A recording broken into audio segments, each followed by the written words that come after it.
pessoal do 7º ano, tudo bem? Nossa aula hoje é de História, nós vamos falar um pouquinho sobre a conquista da América, né? Entre aspas, tá bom? Então, um novo olhar sobre as razões da conquista espanhola. É o seguinte, gente, Hernán Cortés chegou ao México com 508 homens apenas, certo? E Pizarro, né, entrou no Peru com 180. Então, professor, como é que centenas de pessoas, centenas de guerreiros, né, de espanhóis, conseguiram vencer milhões de nativos, já que existiam milhões de nativos aqui? Essa é uma pergunta que sempre provocou muita curiosidade de todos os historiadores, né? Mas essa conquista ela não foi repentina, nada na história é de uma hora para outra, certo? Por exemplo, a conquista de Tenochtitlan, né, em 1521 e de Cusco em 1533, que são duas importantíssimas cidades, significou a conquista das capitais dos impérios astecas e inca, e não do território desses impérios, entendeu? Eles conquistaram primeiro as capitais, mas não conseguiram conquistar o império. O resto do império continuou lutando, certo? No interior, vamos dizer assim, certo?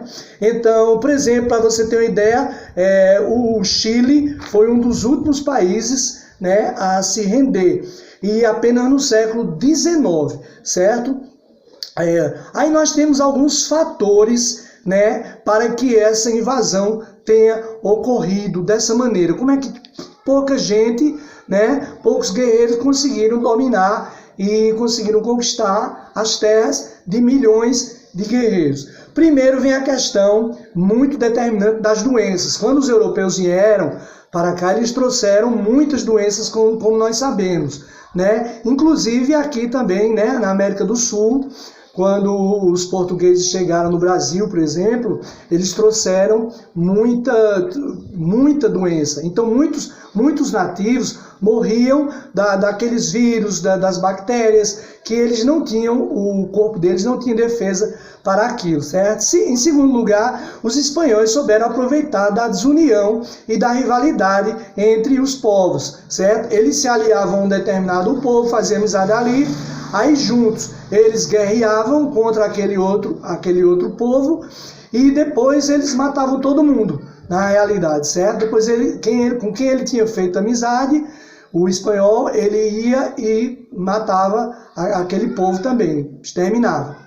O terceiro fator foram as armas dos conquistadores, com destaque para a espada, certo? A espada era uma coisa que, assim, simbolizava muito poder, né? E os espanhóis tinham muitas espadas, enquanto os ameríndios, né, como a gente chama, o povo que ocupava as Américas, não tinham, certo? E o cavalo, gente, nenhum ser humano que habitava a América naquela época nunca tinha visto um cavalo na vida.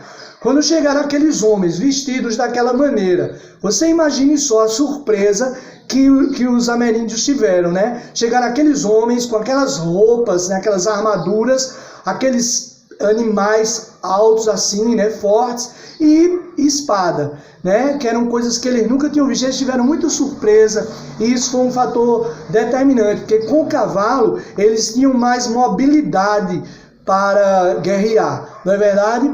O quarto fator foi o fato dos ameríndios lutarem em sua própria terra. E eles precisavam defender não só eles, como toda a família, os filhos, os pais, os avós, na verdade, enquanto os espanhóis não. Os espanhóis só tinham que defender a si próprios. Então isso tornou também essa guerra muito desigual, certo?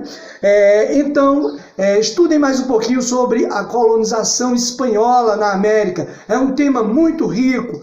Fiquem com Deus. Tchau, gente. Até a próxima.